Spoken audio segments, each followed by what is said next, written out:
भुवै स्वाहा तत्सवितुर्वरेण्यं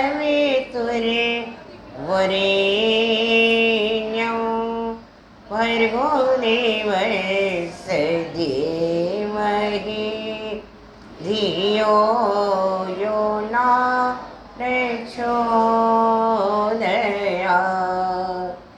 यो भूतं च भव्यं च सर्वं यस्य धीष्यते सर्यस्य च केवलं तस्मै ज्येष्ठाय ब्रह्मणे नमः। उपस्थित बंधुओं, माताओं और प्यारे ब्रह्मचारी,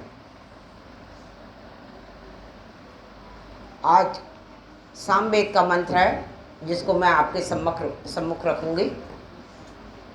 वेद मंत्र कहता है, उसका जो सार है वो है कि हम उसी परमात्मा की स्तुति करें, उस परमात्मा की क्या करें, स्तुति करें। सार है उस वेद मंत्र का। वेद मंत्र छोटा सा है किंतु गागर में सागर भरने वाली उसकी व्याख्या है। वेद मंत्र कहता है, प्रेष्ठम वो अतिथिम स्तुते मित्र में प्रियम अग्निम रथम न वेद्यम, कि परमात्मा कैसा है, यानी मित्र में प्रियम, मित्र के समान हमारा हित साधक है। कौन? वह परमात्मा। फिर कहा दूसरे नंबर पर, प्रेष्ठम वो कैसा, अति प्रिय है। परमात्मा कैसा, अति प्रिय है। हम क्या करते हैं, प्रातःकाल जब उठते हैं तो सबसे पहले हमने जो अपना कोई इष्ट बना रखा, हम आर्य समाजी संध्या करते हैं, हवन करते हैं, कुछ ना कुछ करते हैं। और जो सनातन परंपरा से हैं उन्होंने अपने मंदिर बनाए होते हैं, दीपक धूप बत्ती अगरबत्ती कुछ ना कुछ तो वो करते हैं और भगवान के आगे मत्था टेकते हैं और हम संध्या करते हैं, हवन करते हैं आर्य समाजी, क्योंकि वो परमात्मा, उसको हम याद करते हैं क्योंकि वो कैसा, अति प्रिय है। परमात्मा कैसा, अति प्रिय है परमात्मा। तो ऐसे ही परमात्मा का हम क्या करते हैं, गुणगान करते हैं, क्योंकि वो अति प्रिय, प्रेष्ठ, वो अति प्रिय है। फिर कहा अतिथि, वो परमात्मा कैसा है, निरंतर व्यापक है सारे जगत में। वेद्य, वो कैसा है, जानने योग्य। कहाँ? हृदय रूपी वेदी। उस परमात्मा को कहाँ देख जाने, हृदय रूपी वेदी के अंदर परमात्मा को जानने की हम क्या करें, कोशिश करें। और क्या कहा कि रथम न, वो रथ के समान आधार है सबका। जैसे रथ में जब कोई तीर्थ यात्री रथ में बैठता है यात्रा करने के लिए, तो वो उसको पार कराता है रास्ते को। इसी प्रकार परमात्मा भी एक रथ के समान है, वो यानी हमारा आधार है और वाहक है। कहाँ? पहुंचाने वाला। कहाँ से? इस संसार रूपी सागर से पार लगाने वाला। हम रथ में बैठते हैं या किसी वाहन में बैठते हैं तो वो क्या करता है, हमें रास्ते को तय कराता है और हम यानी जिस गंतव्य पे जाना होता है उस गंतव्य पे हम पहुंच जाते हैं। हम गाड़ी मोटरसाइकिल किसी में बैठते हैं, किसी वाहन में, तो हमें जिस गंतव्य स्थान पे जाना होता है वहाँ पहुंच जाते हैं। तो इसी प्रकार कहा कि रथ एक ऐसा है जिसमें हम बैठ करके सवार होते हैं और उससे अपना हमारा वो आधार बन जाता है। कहाँ? पहुँचाने का, रास्ता तय कराने का।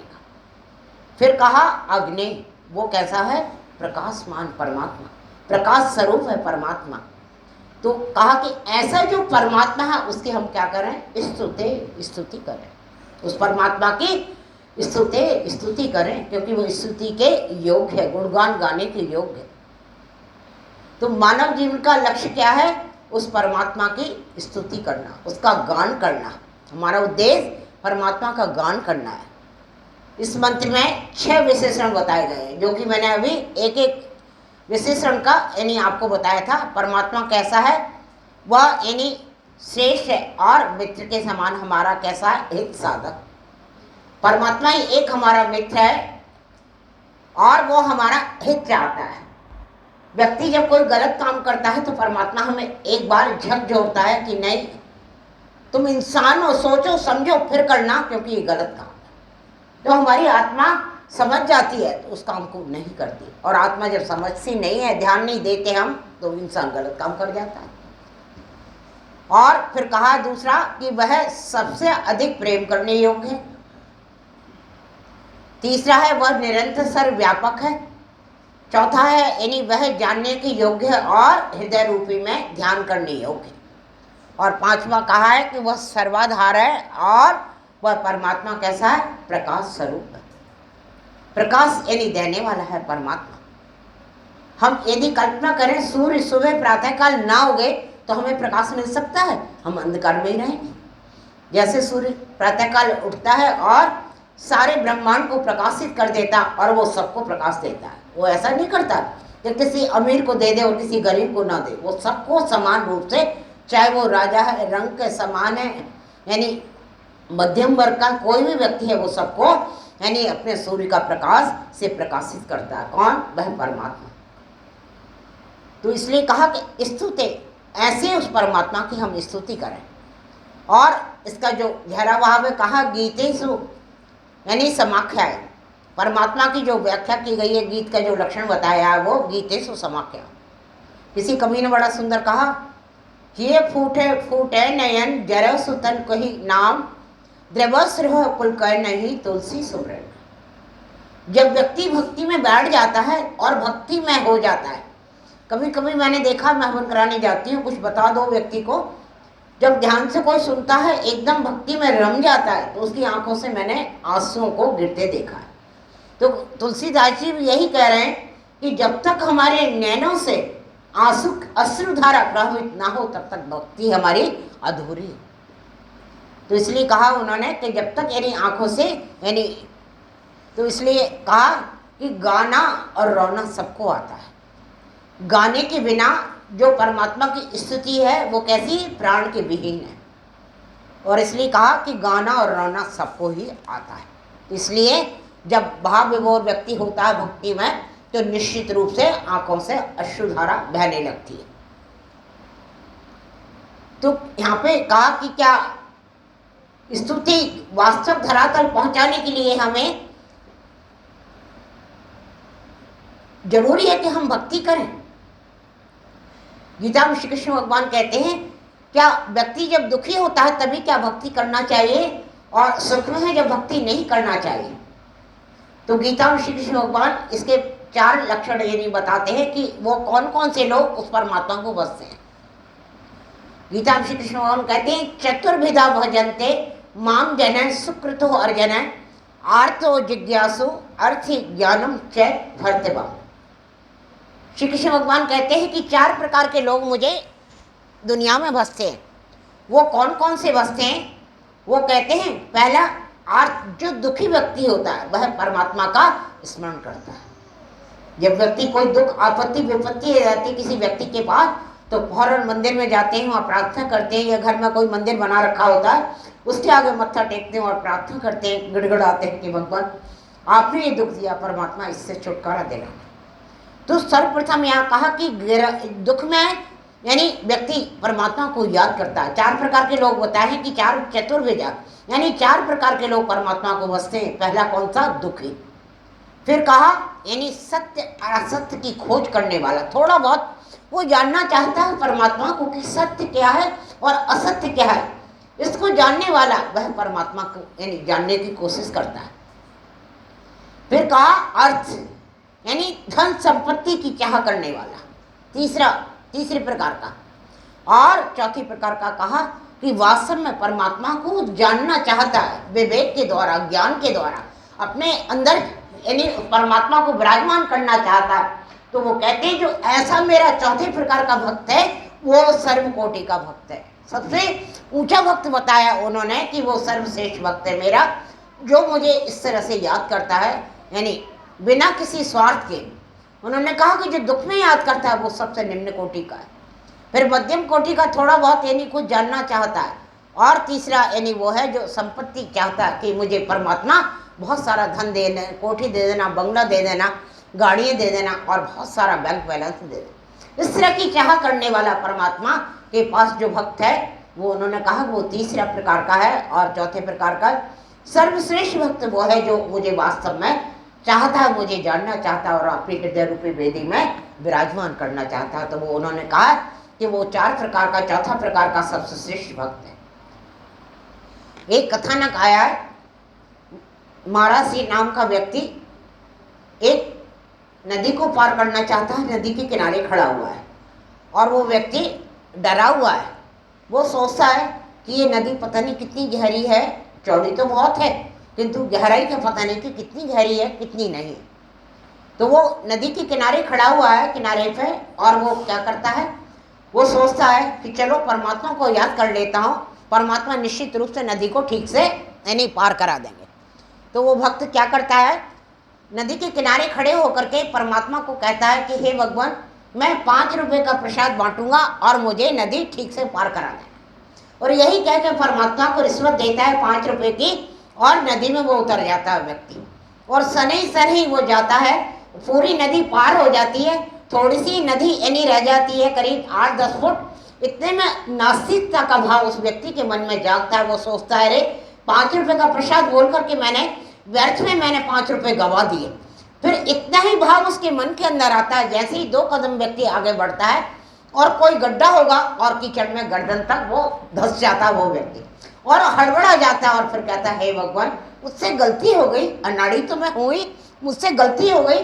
5 रुपये का जो प्रसाद बोला था, 5 का नहीं, अब मैं 10 का चढ़ाऊंगा, परमात्मा मुझे बस यहाँ से निकाल दो। तो वास्तव में व्यक्ति की, हर व्यक्ति की यही यानी स्थिति है। परमात्मा को वो दुख में याद करते हैं। जैसे ही उसने सोचा मेरी तो नदी पार हो गई, तो व्यक्ति निश्चिंत हो गया, और परमात्मा ने फिर देखी जैसा उसका भाव बदला, परमात्मा ने उसको फौरन सजा दे दी। तो हमें ऐसा नहीं करना चाहिए, वास्तव में परमात्मा को सच्ची मन से ही याद करना चाहिए। तो यहाँ पे सर्वप्रथम यानी जो मैंने बताई थी 6 प्रकार की बातें बताई थी इस मंत्र के अंदर। सर्वप्रथम है मित्र में प्रिय, यानी परमात्मा कैसा है, हमारा मित्र के समान, मित्र के समान प्रिय है परमात्मा, इसलिए अति प्रिय उसको बताया गया है। तो महाराज भर्तृहरि ने मित्र के यानी लक्षण बताए, 6 लक्षण बताए उन्होंने, बड़े सुंदर। यानी उन्होंने अपने नीति शतक में, महाराज भर्तृहरि ने बहुत सारे श्लोक नीति शतक में लिखे हुए हैं और बहुत शिक्षाप्रद हैं, बहुत सारे। और गुरुदेव दयानंद को भी ये यानी श्लोक निंदन्तु नीति निपुण है ये यानी दिए हुए थे, उनको बहुत प्रिय थे। सत्यार्थ प्रकाश में पीछे उन्होंने ये श्लोकों को वहाँ दिया हुआ उदाहरण के तौर पर। तो मित्र का लक्षण क्या कहा, मित्र में प्रिय। मित्र का लक्षण महाराज भर्तृ के अनुसार पापानि वारयति योजयते हिताय गुह्यं च गुह्यति गुणान् प्रकृति करोति आपद्गतं च जहाति दधाति काले सन्मित्रलक्षणं प्रविदन्ति संत। महाराज भर्तृहरि कहते हैं मित्र के 6 लक्षण हैं। वो कौन कौन से हैं? उन्होंने कहा पापान वारयति योजयते, मित्र हमारा कैसा होना चाहिए, हमें पापों से हटाने वाला। किंतु आजकल के मित्र कैसे हैं, खुद तो पाप कर रहे हैं और अपने मित्र को भी साथ में घसीट लेते हैं। कहीं पे पार्टी में गए हुए हैं, खुद ड्रिंक कर रहे हैं और उनका मित्र नहीं पीता यानी शराब, फिर भी कहेंगे अरे यार कोई बात नहीं, पार्टी है थोड़ी तो ले लो। यानी खुद तो पाप कर रहे हैं किंतु अपने मित्र को भी, अच्छे मित्र को भी वो यानी पाप के अंदर ढकेलना चाहते हैं। तो ऐसा मित्र नहीं हो सकता। मित्र वो है जो आपको, यदि आप ड्रिंक कर रहे हैं तो वो आपको मना करे, वहाँ से हटाए गलत काम करने से, या आप कोई ऑफिस में रिश्वत लेते हैं उसको पता है तो वो हटाए, इस प्रकार से, तो यानी वो आपका मित्र है। इसलिए कहा कि मित्र में प्रियम, परमात्मा ही हमारा कैसा मित्र है। वो हमें प्रेरणा देता है, जब कोई गलत काम करते हैं तो हमें यानी रोकता है वो। और योजयते हिताय, दूसरा क्या है कि योजना में लगाए। कोई हमारा मित्र है, हम बेरोजगार हैं, तो हमें किसी न किसी काम को बताए और योजना में लगाए। फिर कहा गुह्यम च गुह्यति, यानी जो छिपाने योग्य बातें हैं उनको छिपाए। हमारा जो मित्र है यदि हमसे पूछता है, हम कोई दुख में परेशान होते हैं तो क्या करते हैं, अपने मित्र को बता देते हैं बातें, अरे यार मैं बड़ा परेशान हूँ, ऐसा हो गया मेरे साथ में। तो मित्र यानी सुनता है, फिर वो क्या करता है, या फिर परेशान होता है व्यक्ति तो क्या कहता है, अरे भाई क्या बात है, बड़े परेशान नजर आ रहे हैं। व्यक्ति कुछ बता नहीं रहा है, फिर भी प्यार से पूछ लेता है कि भाई क्या बात हो गई, बताओ तो सही, हो सकता है कोई तुम्हारी समस्या हम हल कर दें। और बड़े प्यार से पूछ लेगा और फिर क्या करेगा, फिर सारे में ढिंढोरा पीट देगा। पास पड़ोस में कोई पूछ लेता है, बात को पता लग जाती है, फिर क्या कहेंगे, अरे यार तुम्हें पता है शर्मा जी के घर क्या हो गया, वर्मा जी के घर क्या हो गया, पता है, प्यार से पूछ लेंगे और फिर सारे गली मोहल्ले में उस बात का ढिंढोरा। तो वो मित्र नहीं हो सकता। मित्र वो है जो गुह्यम च गुह्यति, यानी गूढ़ से गूढ़ बात को भी वो क्या करे, छिपा के रखे, अपने मन के अंदर यानी रखे, वो यानी मित्र हो सकता। फिर गुणान प्रकटी करोगे, यानी मित्र वो है भरी सभा में उसने अपने मित्र के गुणों को प्रकट करे।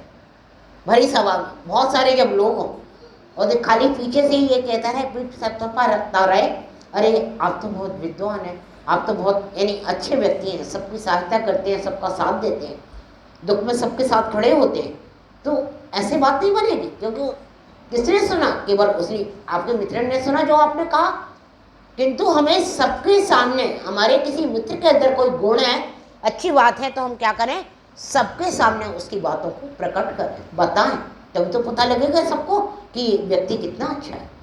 तो कहा कि गुणान प्रकटी करो, ये भरी सभा में है। फिर आपद गतम च, और विपत्ति काल में हम क्या करें, जब उसको परेशानी आती है तो उसका साथ दें। और ददाती काले, जरूरत पड़ने पर उसको, यदि हमारा सामर्थ्य है तो हम उसकी हेल्प भी करें। यदि धन की, तन की, किसी भी तरह की उसको आवश्यकता है तो हम उसको ददाती काले, उसको दे करके, उसका साथ दे करके उसका साथ दें, और उसका साथ दे करके उसको उन परेशानियों से, विपत्तियों से उभारें। तो ये महाराज भर्तृहरि ने 6 लक्षण मित्र में प्रियम के बताए कि मित्र कैसा होना चाहिए। तो मित्र के लक्षण केवल परमात्मा पर घटते हैं, इंसानों पर बिल्कुल नहीं घटते। एक आध कोई घट सकता है इंसान के ऊपर, पूरे यानी 6 लक्षण इंसान के ऊपर कोई बिरला ही व्यक्ति होगा जिसके ऊपर घट सकते हैं, जो देवता होगा, किंतु इंसान के ऊपर यानी नहीं घटते। तो मित्र मेरे प्रियम कौन है, वो परमात्मा मित्र के समान। हमारे दुखों को वो देखता है, वो किसी से कहने तो नहीं जाता ना, अपने अंदर रखता हर बात और हमें प्रेरित करता है। इसलिए मित्र में प्रियम परमात्मा हमारा मित्र के समान साधक है। फिर कहा प्रेष्ठम, वो सबसे अधिक प्रेम करने योग्य है। संस्कृत में तपन और इष्टन प्रत्यय अतिशय के अर्थ में आते हैं। कौन कौन से बच्चों, तपन और इष्टन अतिशय के अर्थ में आते हैं दोनों शब्द संस्कृत के, और जहाँ बहुत पराकाष्ठा होती है उसके लिए आते हैं। अति से भी अति जब हो जाती है तो उसको यानी उस पराकाष्ठा के अंदर यानी तमक और इष्टन प्रत्यय दोनों लगते हैं। अंग्रेजी में कहा वेस्ट, बिगेस्ट और ग्रेटेस्ट, ये 3 शब्द इंग्लिश में भी आते हैं, अंग्रेजी में। फिर कहा अन्नो अन्य विहरते, परमात्मा ने वेद मंत्र में अनेकों मंत्र ऐसे हैं जिनमें कि प्रेम की बात कही गई है। तो वेद मंत्र कहता है अन्नो अन्न विहरते वत्सम जातम अग्नय, ये अथर्ववेद का मंत्र है। उदाहरण के लिए कि जब गौ नवजात बछड़े को जन्म देती है तो वो उसको कितना प्यार करती है, वो सारी गंदगी उस करके उसकी चाट करके उसको साफ कर देती है गाय। और कोई भी उसके बछड़े को उस वक्त वो छूता है तो वो मारने के लिए दौड़ती है, छूने नहीं, उसको ये डर लगता है शायद कोई मेरे बच्चे को मुझसे अलग ना कर दे, तो वो नवजात बछड़े को, इसलिए इसमें उदाहरण दिया गया है कि यानी ना मारने योग्य गौ ऐसे अपने बच्चे को जन्म देती है और उस वक्त वो इतना प्यार करती है। तो कहा कि ऐसे हम भी एक दूसरे से इतना प्यार करते हैं। लोगों ने कहा कि अरे नहीं, बंदर यानी अपनी बंदरी को, बच्चे को ज़्यादा प्यार करता है। तो इसका परीक्षण हुआ रेगिस्तान में, यानी बंदर को और बंदरी को भी छोड़ दिया गया तपते हुए रेत में, और गाय को, गाय के बछड़े को भी छोड़ दिया गया तपते हुए रेत में। तो क्या हुआ, जब बहुत ज़्यादा तपन होने लगी तो बंदरी ने क्या किया, अपने बच्चे को नीचे दबा दिया और वो उसके ऊपर बैठ गई। किंतु गाय ने जब देखा वो इतना ज़्यादा तपन हो रहा, उससे सहन नहीं हुआ, उसने अपने पैरों से, चारों पैरों से अपने बछड़े को उठा करके उल्टी हो गई और अपने ऊपर उस बछड़े को यानी पलट लिया, उसने अपने ऊपर रख लिया गाय ने उठा। तो ये जो उदाहरण दिए जाते हैं वो वेदों के जो उदाहरण होते हैं वेदों में, वो 100% सत्य होते हैं कि गाय यानी सबसे ज़्यादा अपने बच्चे को प्यार करती है। ठीक है, बद्री अपने बच्चे को छाती से चिपका कर घूमती है, उनका वो शरीर ही परमात्मा ने इस तरह का बनाया हुआ है, इधर उधर कूदने की क्षमता बनाई है, दौड़ने की क्षमता दी है उनको, उन जानवरों को अलग अलग ढंग से परमात्मा ने हर यानी पशुओं की, इंसान की, यानी इस तरह से यानी सृष्टि की है, रचना की है परमात्मा ने। तो वो इस तरह की रचना है बंदरों की, तो वो अपने यानी पेट से उनको चिपका लेते हैं, वो इस तरह से पकड़ लेते हैं, उनके पैर जो हैं इस तरह से बनाए हुए हैं कि वो कस के पकड़ लेते हैं तो वो गिरते नहीं हैं। तो इस तरह से इसलिए लोगों ने उपमा दी शायद कि बंदर अपने बच्चे को इतना प्यार करता, किंतु नहीं करता। केवल गाय ही अपने बच्चे को इतना प्यार करती है जानवरों में कि किसी को वो छूने तक नहीं देती। फिर कहा अतिथि, परमात्मा कैसा है? निरंतर सर्वव्यापक। तिथि माने निश्चित और अतिथि माने यानी जो बिन तिथि बिन समय के जो हमारे कोई घर आता तो उसको कहते हैं अतिथि। हमारे 5 प्रकार के यज्ञ बताए गए हैं ना, उसमें चौथे प्रकार का यज्ञ हमारा अतिथि यज्ञ बताया है। पहला हमारा बताया देव यज्ञ, दूसरा पितृयज्ञ, नहीं पहला ब्रह्म यज्ञ, फिर देव यज्ञ, तीसरा पितृयज्ञ, फिर चौथा अतिथि यज्ञ और 5वां वनवेश यज्ञ। तो इसमें चौथा यज्ञ हमारा कौन सा? अतिथि। तो हम हमारे घर कोई भी विद्वान, सन्यासी, कथावाचक, उपदेशक कोई भी हमारे घर आता है या हमारा कोई रिश्तेदार, तो उसका हम यथा योग्य सम्मान करें। और परमात्मा कैसा है? अतिथि के समान निरंतर वो देखता है परमात्मा। एक बार की बात है, कथानक से मैं इसको स्पष्ट करती हूँ। गोस्वामी तुलसीदास जी, उनको वैराग्य उत्पन्न हो गया था, तो वो घर से आधी रात को वहाँ से निकल लिए। चलते चलते रास्ते में वो देखते हैं आधी रात में कि कहीं उनको रास्ते में थोड़ा सा रास्ता उन्होंने तय किया तो वहाँ 4-5 लोग उनको खड़े हुए मिल गए गोस्वामी तुलसीदास जी को। तो उन्होंने जो, वो तो चोर थे, चोरी करने का यानी अपना संगठित हो रहे थे, वो बातें कर रहे थे, इरादा कर रहे थे कहाँ चोरी करनी, किस तरह से ऐसे आपस में बातें कर रहे थे। तो इतने में गोस्वामी तुलसीदास जी को उन्होंने देखा तो कहने लगा चलो एक साथी और हमारा आ गया। तो उनसे पूछा कि भाई तुम कौन हो? गोस्वामी तुलसीदास जी ने कहा भाई जो तुम हो सो मैं हूँ, जो तुम हो सो मैं हूँ। अब भाई चोर की भाषा में चोरों ने समझा कि तुम भी चोर हो मैं भी चोर हूँ, मतलब चोरों ने यही समझा। उन्होंने कहा कि जो तुम हो सो मैं हूँ। तो चोरों ने तो अपनी भाषा में समझा मैं, हम खुद चोर हैं, तो इसलिए उन्होंने सोचा ये भी चोर है। तो यानी उन्होंने कहा ठीक है, हम यानी आप हमारी उसमें भर्ती हो जाओ, हमारे साथ चलो, हमारा साथ दोगे? तो ठीक है। अब गोस्वामी जी को थोड़ी पता था, फिर संकित हुए और सबको काम बांट दिया। जो चोरों का सरदार था वो कहने लगा हम 5 से गांव में चलते हैं और हम वहाँ पे दीवार को तोड़ेंगे और अंदर जाएंगे और तुम्हारी ड्यूटी ये रहेगी, तुम बाहर खड़े रहोगे। यदि कोई ऐसा संशय लगेगा कि कोई जाग गया है या कोई आ रहा है इधर, हमें पकड़ ना ले, तो तुम ऐसा करना, मुट्ठी भर करके मिट्टी और अंदर फेंक देना, जिससे शोर नहीं मचाना, क्योंकि तुम मुँह से बोलोगे कि कोई आ रहा है तो वो सुन के हम पकड़े आएंगे सारे के सारे।